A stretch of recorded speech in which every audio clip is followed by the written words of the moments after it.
সময় বাড়িতে বাড়িতে ভোটার স্লিপ দিতে যেয়ে দেখা গেছে এই সমস্ত নামের কোনো ব্যক্তি সেখানে থাকেই না, কোনোদিন ছিলই না।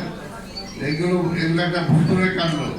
কাজে ভুতুরে যে ভোটার তালিকা এগুলো সংযোজন করা হয়েছে, সেসব মাইগ্রেট করা হয়েছে ভোটার, সেই মাইগ্রেটটা সত্যিকার মতো হয় নাই।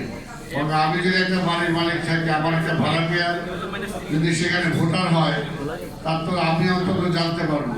আমার তো একটা কোনো রিকমেন্ডেশন লাগবে যে সে আমার ভোটার, সে আমার বাড়ির ভাড়াটিয়া, অন্তত 2 বছর ধরে সে ঢাকা শহরে থাকে, কিন্তু সেইগুলো নাই।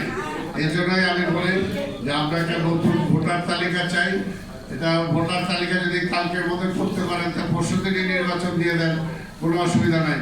কিন্তু নির্বাচন কমিশনকে বলবো অতি দ্রুত ঢাকা শহরে যাতে নতুন ভোটার তালিকা করার ব্যবস্থা তিনি করেন এবং তারপরে নির্বাচনের কথা তিনি ভাবেন, এটাই আমি বলবো।